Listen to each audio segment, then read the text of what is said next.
J'invite sur scène Céline Perez de Westpartner, Ghislaine Segan, présidente de Spirit Entreprise, Emmanuel Claire des Crédits Agricole Immobilier, Yann Lefebvre des Citowi, Tristan Picard d'Axonta. Et j'invite aussi Tristan Picard d'Axonta et Pascal Denieux de Layton qui anime cette table ronde intitulée Immobilier d'entreprise durable et comment concilier performance économique et environnementale. Bonjour à toutes et à tous. Merci d'être là. Merci pour l'invitation.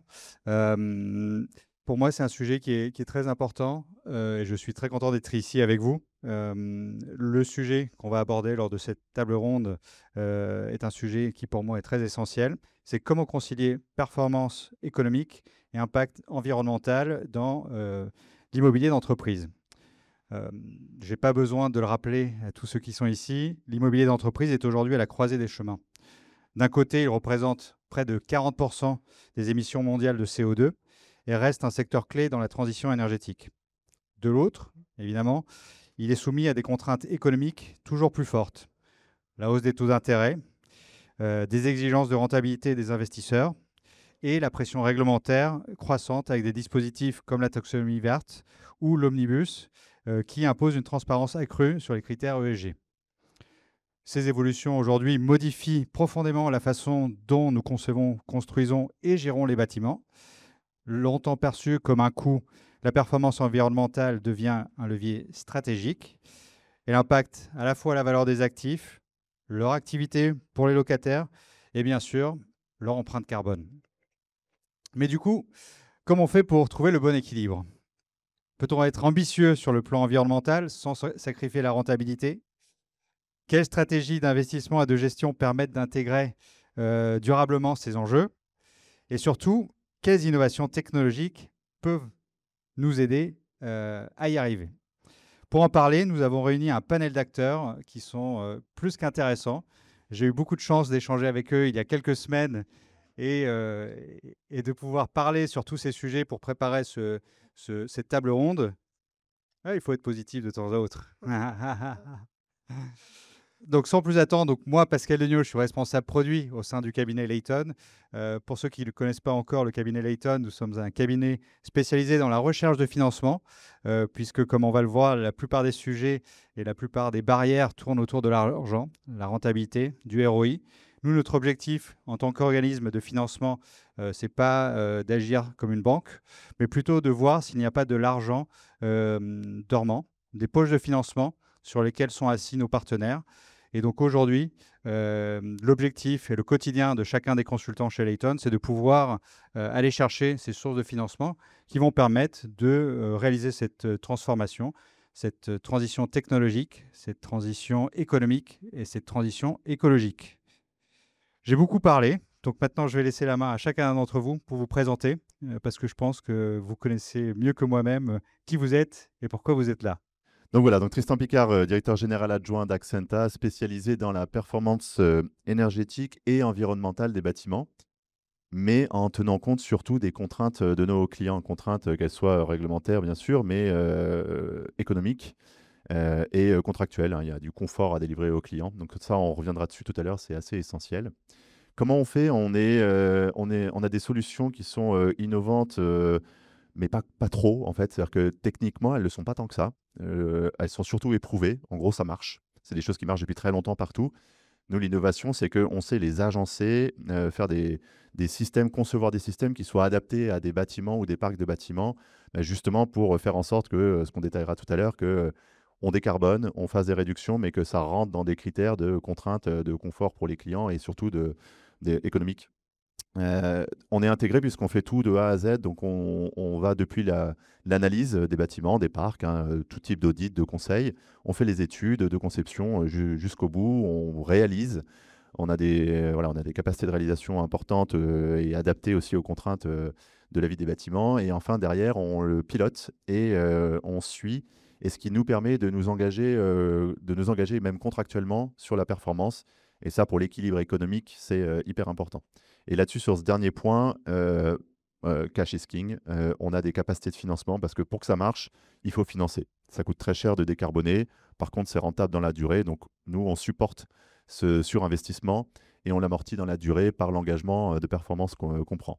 Et donc là-dessus, on est adossé à des actionnaires solides, le Crédit Mutuel et le groupe RN, qui est un family office de plus de 2 milliards de fonds propres dédiés à la performance énergétique. Et donc, voilà, on est capable d'accompagner assez loin dans le financement. Bonjour, Céline Pérez. Je fais partie de la société Wütz Partner, qui est une société d'origine suisse qui existe depuis plus de 40 ans, créée en 1985, qui est leader du marché en Suisse, qui est également présente en Allemagne et plus récemment en France depuis 2022. Donc, nos expertises, on en a trois principalement. La première, c'est par l'ADN de la société, l'évaluation immobilière. On a des collègues qui sont RICS. La deuxième, c'est l'expertise ESG, où on intervient sur tout type de projet, de l'AMO, la certification, également de la formation. Et la partie digitale dont je fais partie, où on a, j'en parlerai plus tard, une plateforme qui s'appelle Vus Dimension, à vocation pour suivre le cycle de vie des bâtiments, d'un point de vue évaluation immobilière. Bonjour à tous, Ghislaine Seguin, je suis la présidente de Spirit Entreprise. Le groupe Spirit est un groupe familial qui a été fondé il y a 30 ans, qui intervient dans tous les secteurs de l'immobilier, en promotion résidentielle et tertiaire, en gestion d'actifs et également sur une grande palette de services. Spirit Entreprise est un promoteur qui est spécialisé dans le développement de locaux de production pour les entreprises. Nous réalisons des parcs d'activités et des clés en main depuis plus de 20 ans. À ce jour, nous en avons réalisé 90, 80 en Île-de-France, 10 en région et nous avons encore une trentaine d'opérations en cours. Notre marque de fabrique, c'est d'être avant tout tourné vers l'utilisateur. Nous avons un produit qui est extrêmement flexible pour s'adapter vraiment au plus près aux besoins de nos clients. Nous avons d'ailleurs une clientèle à 80% d'utilisateurs et 20% de notre production c'est tourné vers des investisseurs, donc parfois d'ailleurs notre propre groupe. La caractéristique de Spirit, outre la flexibilité de ses produits, c'est aussi la volonté d'avoir une architecture qui peut s'adapter particulièrement bien en milieu urbain ou périurbain. Donc on soigne beaucoup les façades de nos projets pour avoir vraiment des façades qui ne départent pas. Quand on passe devant un parc Spirit, on n'a pas l'impression de faire face à des entrepôts. Bonjour, Yann Lefebvre, directeur scientifique chez Citowi. Citowi, nous sommes donc une des PropTech qui était citée par Béatrice et Julien. D'ailleurs, ça faisait un propos liminaire qui était juste nickel pour ce qu'on offre. Il était en complément de ce que vous pouvez faire et de vos activités. Ce qu'on fait, on est éditeur de logiciels. On va, avec vos données sur vos actifs, on va pouvoir vous proposer quel est l'impact de vos investissements sur les verticales que sont l'impact budgétaire, évidemment, l'impact sur les performances énergétiques, les émissions de gaz à effet de serre, l'adaptation climatique. Et puis là, on est en train d'introduire l'impact aussi sur la valeur. Donc évidemment, on parle de valeur verte dans ces cas-là. Et c'est donc une société qui a été créée par Pauline Koch, que vous allez rencontrer sûrement aujourd'hui. Et nous sommes là donc pour participer à tout ça et témoigner de tout ce qu'on peut faire avec nos clients aujourd'hui et dans le futur. Bonjour à tous, Emmanuel Clerc, Crédit Agricole Immobilier, directeur de l'engagement sociétal. Alors, Crédit Agricole Immobilier, c'est la filière immobilière au sein de Crédit Agricole. Nous sommes promoteurs résidentiels, tertiaires, qui ne sont pas les jobs les plus faciles ces derniers jours, mais également un acteur significatif de la rénovation, très présent dans les services immobiliers aux institutionnels, où nous étions déjà et nous avons passé la barre du premier en France avec l'acquisition récente de Nexity Property Management, et également un acteur des services immobiliers aux particuliers à travers le réseau Square sur tout le territoire national. Merci Emmanuel. Nous avons décidé de diviser cette session en 3 parties. Donc on va aborder 3 thèmes. Le premier thème, c'est la rentabilité versus l'impact environnemental. Le deuxième, ce sera la stratégie ESG en immobilier. Et le troisième, ce sera les technologies pour une gestion durable. Emmanuel, du coup, je reviens vers vous avec la première question.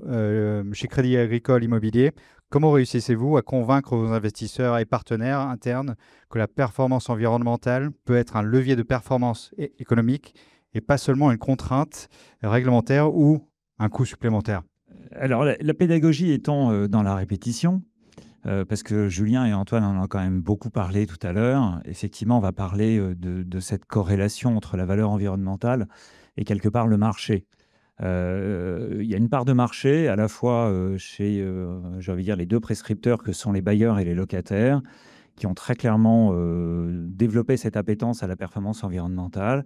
Ça n'est pas réservé qu'au QCA parisien, ça s'étend un peu, mais c'est quand même extrêmement dépendant du marché. Et pour autant, Julien l'a dit, hein, citation, ça peut être un deal breaker.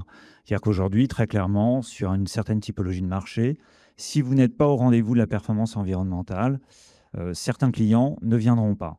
Sur des marchés en tension que vous connaissez tous, on a cité l'arrivée du travail hybride. Alors, le chiffre très macro, c'est de se dire globalement, on a à peu près 20% de surface de bureaux qui servent à rien. Elles sont encore à peu près occupées. C'est par un système de rotation amusant. Ça met les assets et les PM très en tension. Mais si vous n'arrivez pas avec cette bonne valeur environnementale pour ces surfaces qui demain sont en rotation, vous risquez, entre guillemets, la perte nette, ou en tout cas la vacance qu'on va qualifier de durable, même si, encore une fois, cette fois c'était plutôt Antoine qui le disait, quand on adresse la PME, les critères environnementaux peuvent passer derrière, mais malgré tout, dans une renégo, parce que c'est quand même l'objet du moment, une bonne partie du marché est en renégociation, ça devient un vrai compromis, ou en tout cas à la fois pour, bien évidemment, beaucoup plus pour le locataire, qui voit en face l'accompagnement que va lui matérialiser l'asset manager. Mais si cette performance n'est pas au rendez-vous, oui, de temps en temps, ça peut soit ne pas créer le deal, hein, soit de façon très brutale et plus rare, le faire partir.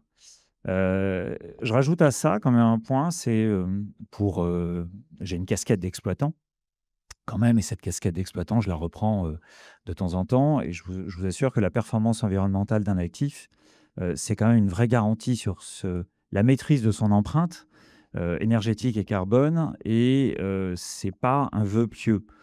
Même si, je vais être un peu iconoclaste, l'énergie n'est pas encore assez chère, dans la mesure où globalement, première couronne Île-de-France, le coût de l'énergie, si c'est 5 points de votre poste de travail, c'est déjà énorme.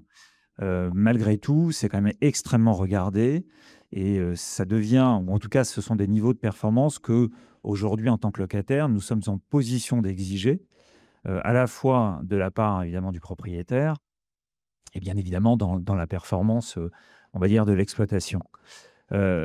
Cette valeur, encore une fois, elle peut aussi vous être imposée, valeur environnementale, et sans rester là aussi trop parisien. Beaucoup d'arrondissements de Paris vous obligent aujourd'hui au raccordement, CPCU, Fraîcheur de Paris, qui sont des systèmes que je vais qualifier de vertueux, hein, sur base, en théorie, d'énergie renouvelable, pas toujours aussi décarbonés que pourraient le faire les équipements de Tristan. Donc, c'est des choix qui peuvent être, entre guillemets, cornéliens quand vous n'y êtes pas obligé, mais voilà. Mais c'est cette valeur imposée, finalement, permet de ne pas trop se poser de questions. Et puis, on en arrive, j'ai envie de dire, à cette décorrélation que tu évoquais, Tristan, et quelque part, Béatrice, je pense un peu peut-être à mot couvert. C'est qu'en fait, dans la valeur environnementale, il faut peut-être savoir la splitter de la valeur de l'actif. C'est une expérimentation à laquelle on procède déjà. Alors, navré, oui, la table ronde est plutôt sur les actifs qu'on va qualifier de tertiaires, mais je pense que c'est un modèle qu'on développe aujourd'hui sur du résidentiel avec un principe de géothermie opéré avec un tiers financeur qui permet, encore une fois, d'établir ce split entre la valeur de l'actif intrinsèque et sa valeur environnementale à terme. En plus, en maîtrisant le coût de l'énergie, en évitant un certain nombre de fluctuations, même en les suivant avec les principes d'indexation. Mais l'avantage, quoi qu'il arrive, c'est que pour l'investisseur à terme, il y a toute cette partie d'équipement qui ne rentre pas dans le panier et qui est traduite à la fin, bien évidemment, en charge d'exploitation pour les locataires à travers un coût au mètre carré, encore une fois quasi garanti. Je ne vais pas tout spoiler, Tristan, je te laisserai en parler. Voilà. Et je pense que c'est ces systèmes très intelligents voilà, qui permettent d'arriver à ce split sur lequel je pense qu'il faut qu'on mise tous à l'avenir. Merci Emmanuel. Yann, j'avais une question par rapport à Citowi et vos outils de modélisation prédictive. Vous apportez aujourd'hui une vision long terme sur les coûts et l'empreinte carbone des bâtiments. Est-ce que cette approche vous aide à réconcilier performance économique et performance environnementale, ou est-ce que vous voyez encore des arbitrages douloureux? Ouais, les deux questions s'enchaînent un petit peu, hein. C'est bien parce qu'on fait face et on intervient auprès de clients qui ont des arbitrages douloureux toujours à faire. Je vais parler de quel est mon coût d'une action, est-ce que je peux dégager de la valeur et en plus de la valeur verte, alors décorrélée ou pas, donc scinder, c'est encore un autre débat. Est-ce que je vais atteindre mes cibles réglementaires? Donc ça, c'est les pain points qu'ils peuvent avoir. Et pour y arriver, justement, c'est là où nous, on intervient, avec nos modèles et notre logiciel Predibat, de pouvoir leur amener un outil de la décision qui réconcilie vraiment le fléchage entre mes CAPEX seront targetés vers quelles actions, avec quel impact sur chacun des domaines que sont l'énergie, le carbone, le climat et puis le lien avec la valeur. Pour donner peut-être deux exemples qui vont illustrer des choses qu'on a pu rencontrer sur le terrain, je vais commencer sur le côté valorisation. Ça, c'est des choses qu'on a pu faire avec Perial et Cushman l'année dernière. Perial voulait lancer vraiment un exercice de se donner les moyens de justifier ce lien entre mes CAPEX, mes actions et l'impact que ça peut avoir dans un exercice d'évaluation de la valeur vénale. Donc c'est pour ça qu'il y avait Cushman qui était dans la boucle. Et donc, avec ce qu'on a pu leur apporter en termes de précision de ces impacts-là, en termes de pouvoir se projeter sur 1 an, 5 ans, 6 ans, 7 ans, 10 ans de l'exercice d'établissement de la valeur vénale, ça leur a permis, au final, sur leur fonds, leur SCPI, PFO2, sur certains des bâtiments sur lesquels ils ont pu expérimenter ça, de faire un gain de valeur verte, et vraiment de valeur verte à part entière, hein, en plus de l'obsolescence ou les autres aspects de liquidité, entre 0,6% et 6,4% de la valeur de l'actif. Donc c'est un exercice qui, déjà permettait de se dire, j'ai les capacités à analyser finement le lien entre mes CAPEX, leur fléchage et l'impact sur la valeur, d'identifier à l'intérieur de Savrant ce qui est fléché du côté de la valeur verte, en plus de l'exercice traditionnel de valorisation. Et puis, là où, dans les exercices précédents, le monde de la valorisation était un petit peu démuni de certains outils pour pouvoir faire le distinguo entre là, j'ai fait des efforts pour être plus vertueux et là, j'ai géré de façon plus standard, peut-être avec moins de force sur les indicateurs ESG. Ben là, on a pu aussi dire, je garde mes rendements, voire je les améliore un peu et surtout, je valorise de façon meilleure parce que j'ai pu expliquer, flécher et démontrer. Ça, c'était un exemple. Le deuxième exemple que je peux avoir, c'est le côté qui illustre un petit peu quid du coût de l'inaction. Alors là, c'était avec un acteur que je vais pas citer, mais qui est un gros industriel français, qui avait un choix sur un site un peu important, un peu plus entre 10 000 et 20 000 mètres carrés, de se dire, je conserve les bâtiments tels qu'ils sont, et je continue à faire des travaux dedans, mais je vais comparer ça aussi à garder qu'une partie, faire un bâtiment neuf, et je veux savoir, entre ces deux options, combien ça me coûte sur l'investissement, combien ça impacte sur mes coûts d'exploitation, et puis aussi quel est, en termes d'exploitation et durabilité et efficacité de l'activité dans mes nouveaux bâtiments, comment tout ça se compare. Ils nous ont demandé de faire un exercice d'analyse sur 10 ans, et encore avec le même principe que nous, on apporte toute une science sur comment chacun des bâtiments vont vieillir entre ceux qui sont neufs, ceux qui sont déjà là, les types de maintenance qu'il peut y avoir, la consommation énergétique, les émissions de gaz à effet de serre. On a pu montrer que sur l'option de « je conserve mon parc tel qu'il est et je l'entretiens comme j'ai l'habitude de l'entretenir », on arrivait à quelque chose qui était de l'ordre de 2370 € le mètre carré, versus l'option avec « je garde une partie et je fais un bâtiment neuf » de l'ordre de 2240 € du mètre carré, mais qui n'avait pas du tout la même constitution. Donc l'un était moins cher que l'autre sur un exercice de 10 ans. Mais surtout, dans la deuxième option, j'avais un investissement qui me permettait, ne serait-ce qu'en termes de consommation énergétique, de diviser par 4 à peu près ma conso. Et donc, c'est là où j'avais des gains. Donc, un CAPEX un peu plus important initialement, hein, mais qui, sur la durée, 10 ans vis-à-vis d'un retour sur investissement dans le domaine de l'énergie, c'est quelque chose qui est tangible et qui est intéressant, montrait que je gagne de l'argent au final. Et puis en plus, ils avaient identifié qu'en termes de fonctionnement, d'activité, d'efficacité dans l'activité du site, qui gagnait énormément aussi en termes de rendement.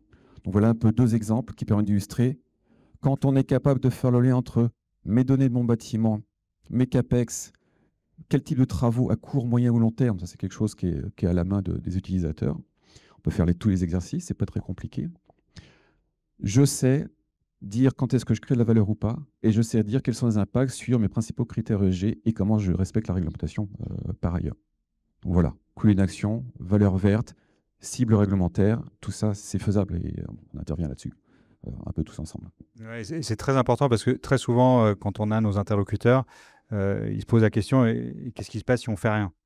Et en fait, je trouve que c'est très pertinent cette analyse du coût de l'inaction qui permet justement de dire attention, si vous faites rien, voici ce qui vous attend plus tard. Merci Yann là-dessus. Est-ce que ça c'est plutôt une question ouverte pour vous cinq. Quelles concessions doivent être faites? Est-ce qu'on peut parler d'un surcoût initial ou plutôt d'un retour sur investissement optimisé sur le long terme? Qu'est-ce que vous en pensez? Je réponds en termes de Vice Partner qui est évaluateur immobilier. Ce qu'on voit très clairement, c'est que il y a un coût de l'inaction. En fait, si on prend sur les bases en fait en mathématiques financières, quand on analyse, on utilise la méthode discounted cash flow. Et on doit, dans ce cas-là, calculer le taux d'actualisation.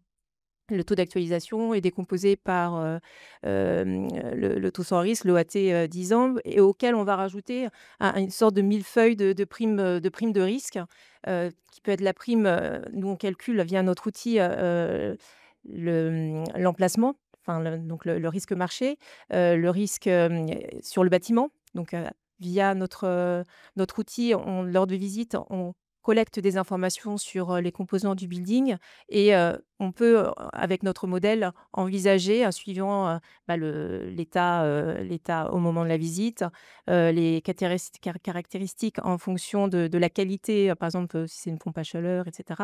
On peut envisager la durée de vie du bien.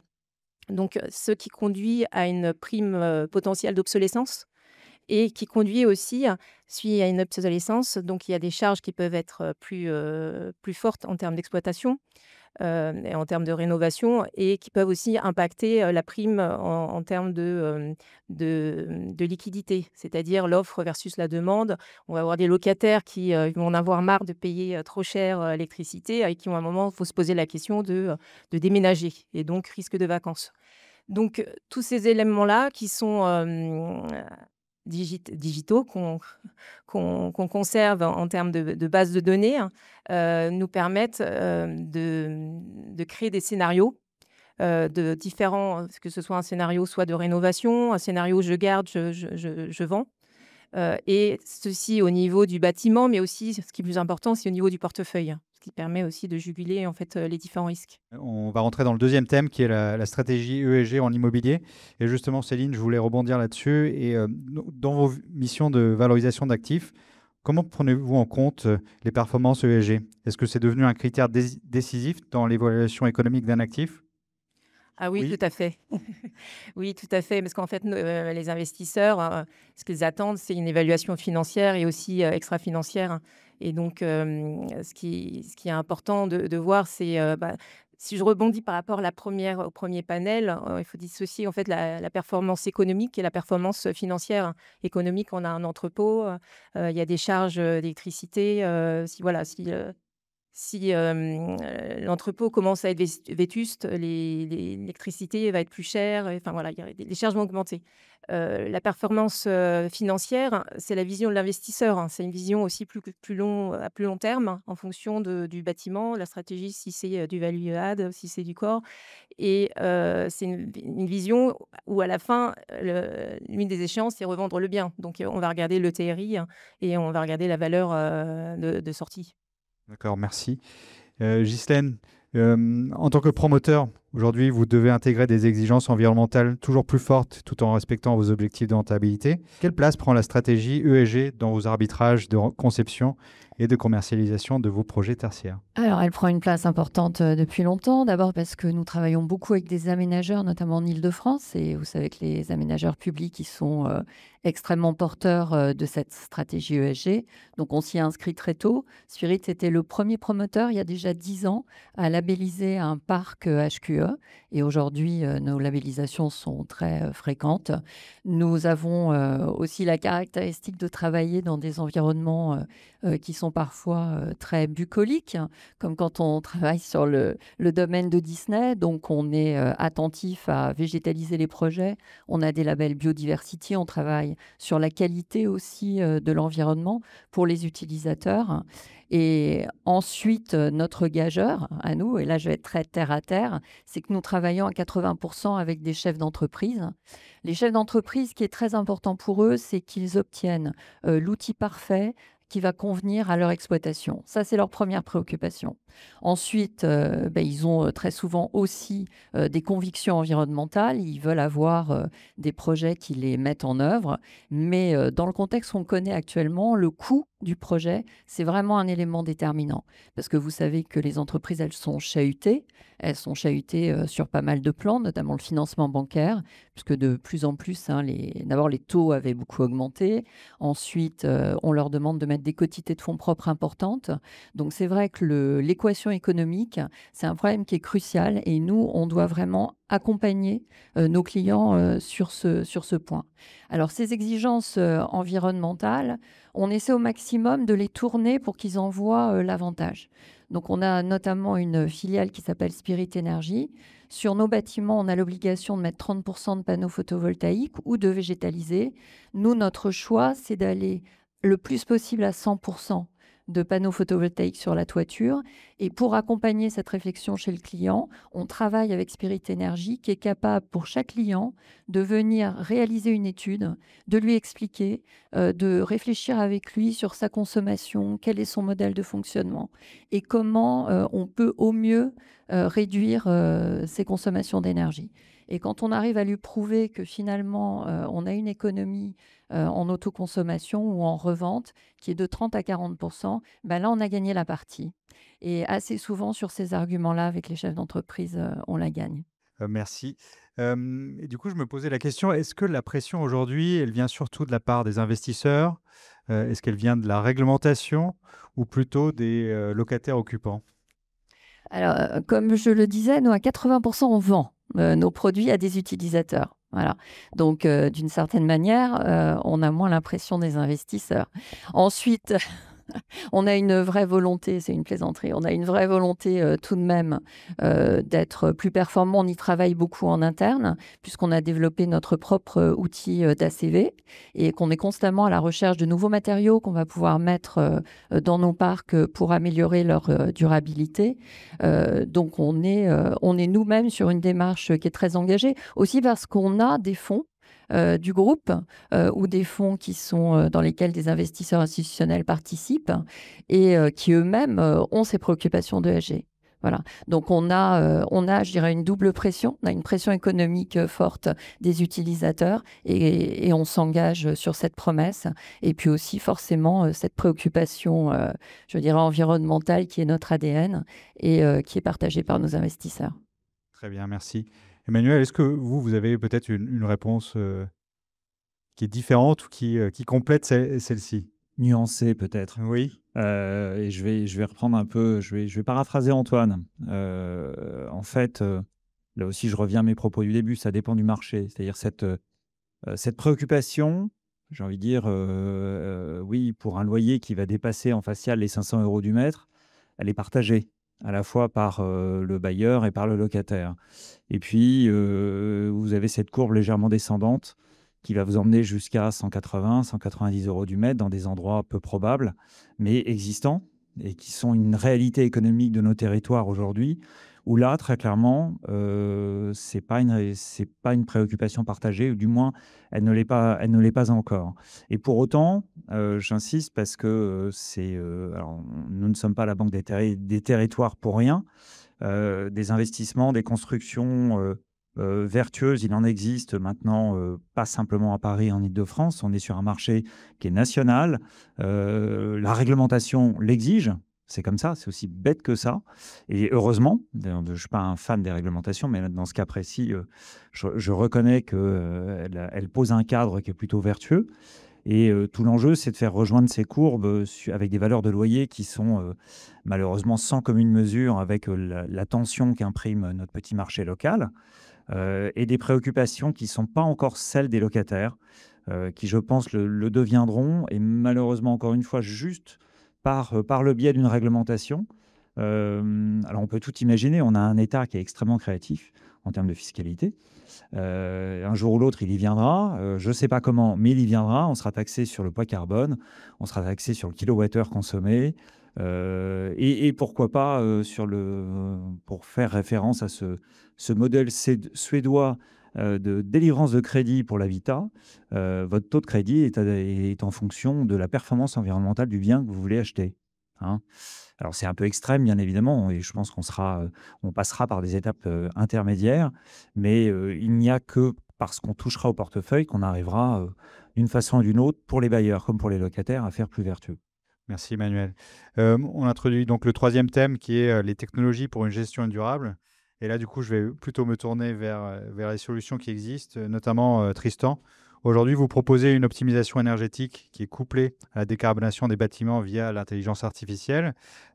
Concrètement, comment vos solutions permettent-elles de générer à la fois des économies financières et une réduction mesurable de l'empreinte carbone? Alors, il y a beaucoup de choses très, très intéressantes, pertinentes qui ont été dites parce qu'on se rend compte que à la fois, il n'y a pas le choix. Hein, en grosso modo, il faut décarboner, réduire les consommations et en même temps, il y a un problème, c'est ça coûte. Et qui paye. Donc l'idée, il y a énormément en plus de solutions techniques qui existent. Alors moi, ça fait 20 ans que je suis dans l'énergie et j'ai toujours pas trouvé quelle est la bonne solution qui s'applique à tout. Et donc, il y a un vrai enjeu. Un premier enjeu, c'est au moment où il faut concevoir, soit en rénovation, soit en neuf. Mais qu'est-ce que je mets comme système? Alors en fonction, effectivement, du loyer plus ou moins cher, de l'ambition qu'on veut se donner. Mais à chaque fois, il y a toujours plein de choix de solutions possibles. Donc, c'est un premier vrai casse-tête. Combien ça coûte, laquelle va être performante, quel niveau je vais atteindre, etc. Et puis après, il y a dans la vie du bâtiment, hein, qu'il soit en réno ou en neuf, c'est s'assurer que la promesse soit tenue. Et là, c'est pas simple parce que les intérêts convergent pas tout le temps. Hein. C'est-à-dire que dans les choix de technologie, si vous parlez à un bureau d'études ou à un fabricant, en fonction de sa couleur ou de son passé ou de sa maison mère ou autre, bah, c'est marrant parce qu'il y en a un qui va vous dire bah, tiens, ça c'est mieux et l'autre, bah non, c'est ça, le mieux. Et ensuite, dans la vie de votre bâtiment, l'exploitant a pas forcément toujours le même alignement d'intérêt sur faire des économies à tout prix ou décarboner. Il y a plein d'autres choses qui rentrent en compte et donc, voilà, c'est pas évident de réussir à concilier tout ça. Donc, dans ce qui existe, alors je vais parler pour notre entreprise, mais on n'est pas les seuls et j'espère qu'on sera de plus en plus nombreux, c'est se dire, en fait, moi, j'apporte pas de technologie en particulier. Et comme j'ai dit tout à l'heure, je préfère d'ailleurs des technologies éprouvées. Parce que, on l'a dit tout à l'heure, la priorité d'abord, c'est que ça marche. Parce que quand on parle parce que là, on parle de décarbonation, chauffage, clim, c'est la moitié entre un tiers et la moitié de l'empreinte carbone. Mais d'abord, il faut que les gens soient chauffés ou climatisés, parce que sinon, c'est un vrai gros problème. Donc, des choses éprouvées. Et ensuite, l'innovation, c'est quoi? C'est la combinaison. Comment je choisis, qu'est-ce que je choisis comme choix technologique pour mon bâtiment, pour mon parc, pour que bah, ça remplisse tous mes objectifs. Et donc, c'est là où, alors, notamment l'IA sert, parce qu'en fait, l'IA, nous, ce qu'on fait, c'est très basique en IA. On n'est pas ChatGPT ou autre, on fait tourner des milliers de scénarios. Et en fait, donc, on envisage des milliers de conceptions différentes. Et pour chaque bâtiment, en fonction de bah, sa simulation thermodynamique, pour sortir un terme un peu compliqué, on va dire, bah, tiens, et les contraintes économiques, quel CAPEX j'ai envie de mettre maximum, quel OPEX maximum, parce qu'en général, c'est ça la donnée d'entrée, et au bout de combien de temps je veux qu'il soit rentable. Et donc, l'IA nous aide à aller beaucoup plus vite, et donc à mouliner les différents scénarios. C'est aussi vachement utile dans l'exploitation. Parce qu'une fois qu'on a mis en place le système, derrière, il faut surtout que ça tienne, que la parole soit tenue. Parce qu'on en parlait tout à l'heure, le choix, il n'est pas que technique. Hein. Il faut que ce soit un choix qui soit aussi économique, bien évidemment, et contractuel. On l'a dit tout à l'heure, je ne reviens pas sur les paroles d'experts, sur le fait que c'est quand même drivé par le bilan économique à la fin, pas de débat. Donc la réglementation met de la pression, il y a des euros pénalités. Tu disais, Emmanuel, d'ailleurs, c'est en train d'arriver sur le tertiaire, hein, la taxe carbone, il y a la valorisation des biens. Donc voilà, on sait faire un BP, donc on sait dire dans le BP, ça drive le choix technique. La technique, c'est secondaire, hein, ça vient en annexe. Après, il y a contractuel, parce qu'on a dit, donc Emmanuel en parlait, l'équation, la bonne nouvelle, c'est qu'on sait la résoudre, parce que ça coûte toujours plus cher de mettre des technos décarbonés, parce que sinon on n'en serait pas là. Hein. Par contre, en exploitation, ça coûte moins cher. Tu disais tout à l'heure, on peut diviser par 4 les consommations d'énergie. Donc au bout d'un moment, les courbes se croisent forcément. Sauf que, bah, contractuellement, j'en suis où? Est-ce que je peux le répercuter dans mon bail? Et si je vais renouveler mon bail et que je ne l'ai pas prévu, c'est mort. Donc, il faut absolument tenir compte de toutes les contraintes techniques, financières et contractuelles. Et donc, du coup, je parlais de la conception. Ensuite, dans l'exploitation, sous réserve qu'on ait bien répondu, qu'on ait bien regardé sous tous ces angles économiques, contractuels aussi, il faut s'assurer que la promesse soit tenue. Et là, c'est là où c'est intéressant d'avoir des outils comme l'IA notamment, c'est parce qu'en fait, l'IA va se dédier qu'à ça. Et elle va regarder en permanence comment le bâtiment se comporte. Elle va d'ailleurs apprendre du bâtiment, ça s'appelle du machine learning, mais en fait, on prend juste, elle s'habitue à la donnée, elle dit, ah bah tiens, dans mon bâtiment, pour que la salle de réunion soit à 19 degrés à 8 h du matin le lundi, en fait, il faut que j'allume le chauffage à 6 h 27 plutôt que 4 h comme je le faisais automatiquement. Et plein de petits trucs comme ça font que, en fait, au bout à bout, on arrive à assurer de coller aux justes besoins. Et ensuite, surtout important, on en parlait tout à l'heure, quand on fait des investissements plus lourds parce qu'on veut aller mettre de la pompe à chaleur, de la géothermie ou autre, ça coûte super cher. Et donc, dans le BP, c'est beau parce que ça se rentabilise au bout de 10, 15, 20 ans. Mais combien ont déjà vécu la désillusion qu'en fait, ça ne se passe pas parce que en fait, ça ne marche pas si bien que prévu. Finalement, le truc n'était pas si bien dimensionné et mon bâtiment, mon usage a évolué, etc. Donc là, ce qui est crucial, c'est de le piloter dans le temps. Et en fait, c'est que des choix, que de l'arbitrage. À quel moment j'allume ma pompe à chaleur? À quel moment je vais stocker dans le sous-sol la chaleur qui est gratuite en été et que je vais réutiliser l'hiver? Comment je m'adapte à l'évolution de mon bâtiment? Parce que les réunions, elles sont plus à 8 heures, elles sont à 10 heures, etc. Et ça, c'est le gros avantage de l'IA. C'est que dans la vie, dans l'exploitation, l'IA va faire la même chose que tout à l'heure, c'est simuler des milliers de scénarios et même anticiper sur le bâtiment. Dire, tiens, si je charge le sous-sol de la chaleur qui est pas chère en été, étant donné la température qu'il a en ce moment, alors je sais que l'hiver prochain, j'anticipe les températures grâce à Météo France et je sais, etc. Bref, en fait, on se rend compte, et alors du coup, nous, on va jusqu'à s'engager contractuellement, en fait, on sait le prévoir. Et donc, c'est ça qui est top, c'est que finalement, la solution, elle existe. Nous, les contrats qu'on porte, alors, avec certains d'entre vous dans la salle, c'est on prend l'engagement contractuel, c'est-à-dire que si jamais le BP n'est pas tenu, en fait, on le paye, on l'assume. Donc finalement, pour vous, il est tenu, parce qu'on sait le piloter. Donc voilà. Et donc, juste pour finir, vous l'avez compris, donc, la bonne nouvelle, c'est que les solutions existent. L'IA permet de trouver le meilleur compromis au moment des choix de conception et pendant toute la durée de vie pour garantir le BP. Par contre, c'est une sacrée révolution, quoi. C'est-à-dire que technique, je l'ai dit, c'est secondaire, à la limite, on n'en parle pas, mais c'est une révolution dans les manières de concevoir, d'acheter, d'exploiter. Et en fait, le plus gros frein qu'on rencontre, c'est que, comme on l'a dit tout à l'heure, au moment où tout le monde réalise que ah ouais, en fait, c'est possible, ça tient, le BP existe, c'est un peu trop tard contractuellement ou c'est trop tard dans la conception du bâtiment parce que les choix ont déjà été faits en amont, parce que nous, c'est tout petit l'énergie dans le prix au début. Et donc, on arrive souvent trop tard. Et c'est dommage, le local technique est trop petit, j'ai pas prévu assez de photovoltaïque sur mon toit alors que je pourrais charger l'été de chaleur et la récupérer l'hiver, etc. Donc la seule chose que je dirais, c'est il faut surtout anticiper énormément. Il faut nous mettre dans la boucle très tôt.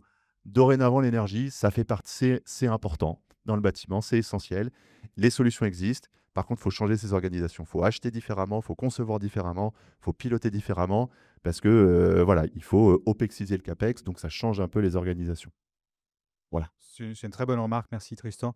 Et justement, par rapport à ces solutions qui existent, alors il n'y a pas forcément de solution miracle, mais est-ce que vous avez des exemples ou des solutions que vous pourriez partager avec nous par rapport à quelque chose qui a permis d'atteindre ces objectifs? Réalisé ou virtuel?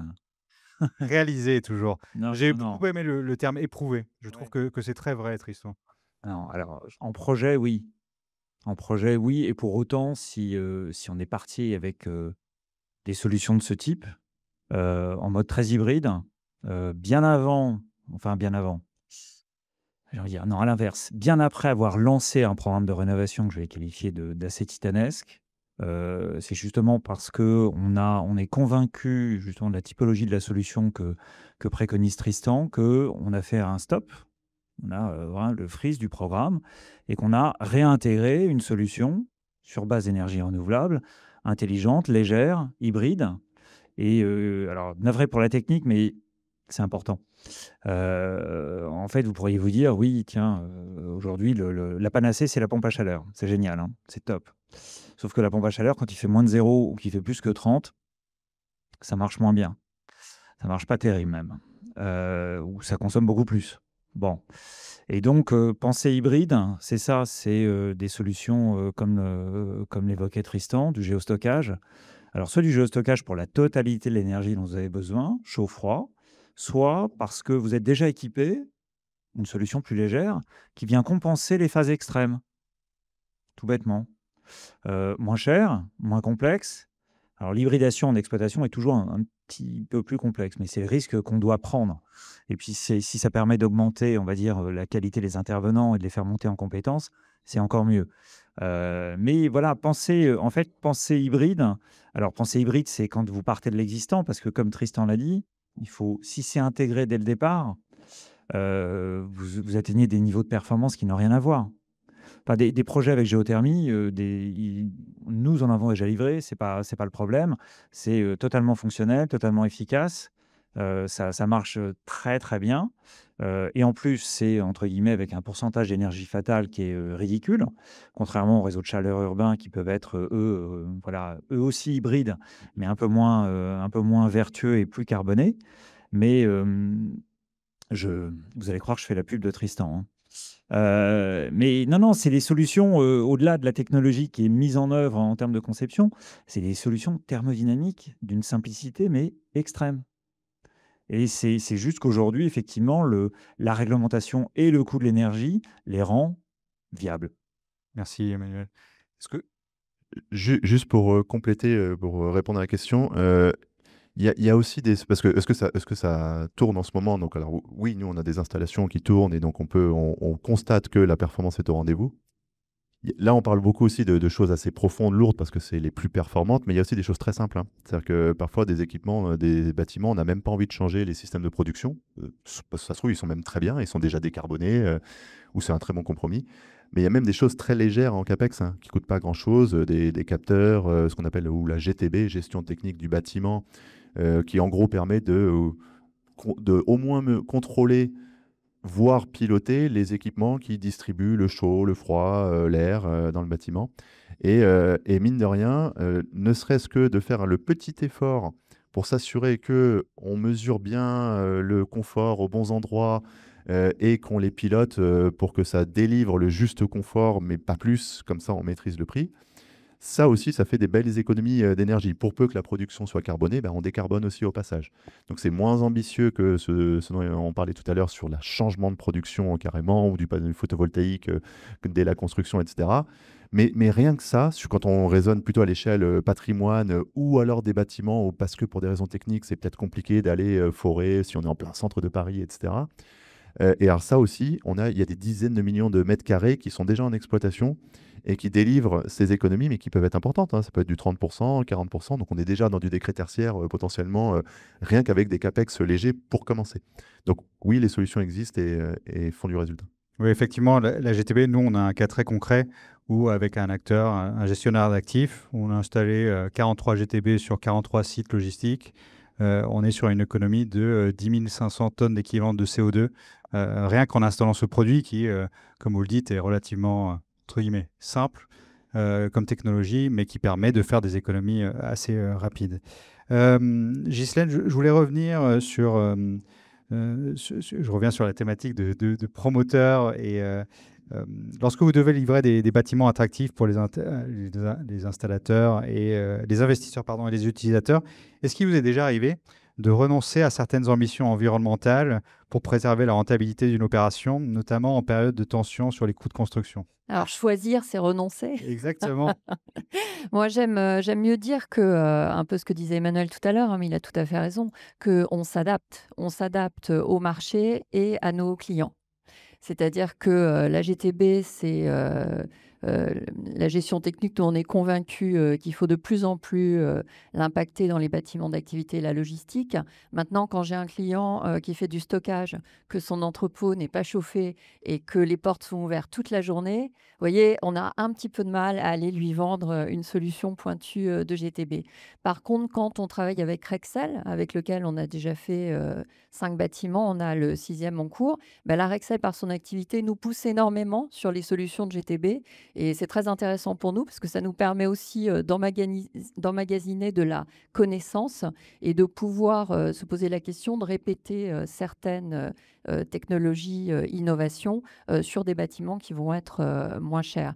On a des clients pour lesquels on construit des entrepôts pour stocker des œuvres d'art.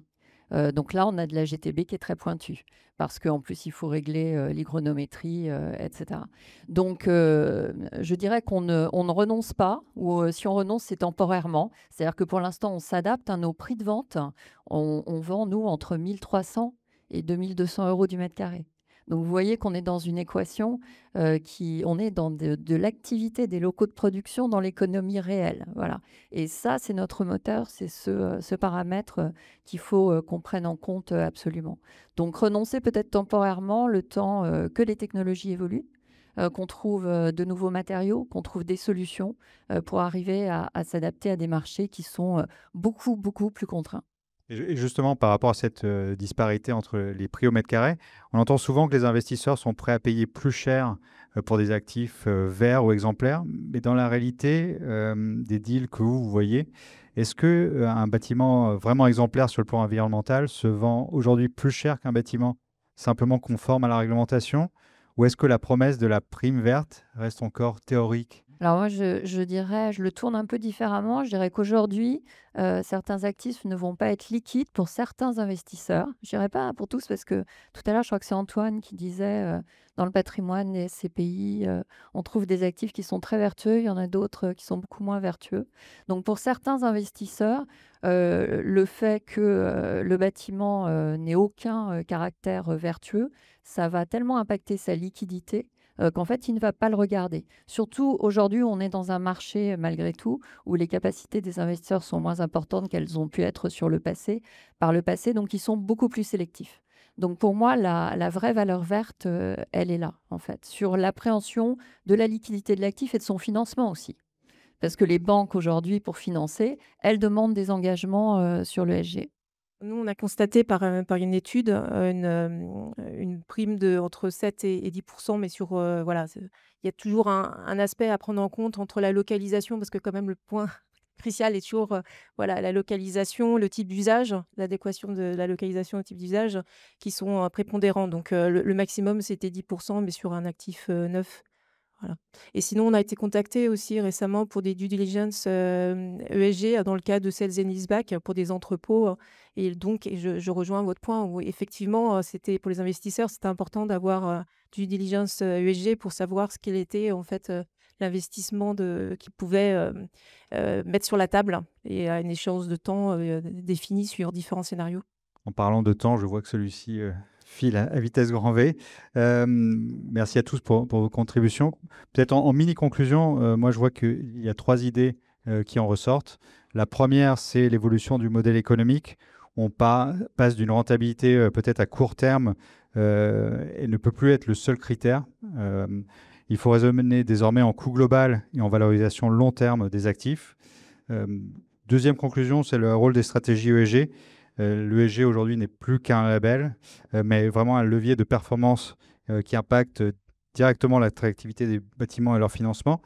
Et peut-être si nous devions, si je devais vous donner la main pour le troisième point ou la troisième conclusion, vous, si vous deviez donner une recommandation, donc chacun d'entre vous, une recommandation clé à un investisseur ou un promoteur pour réussir ce pari de rentabilité durable, quelle serait-elle?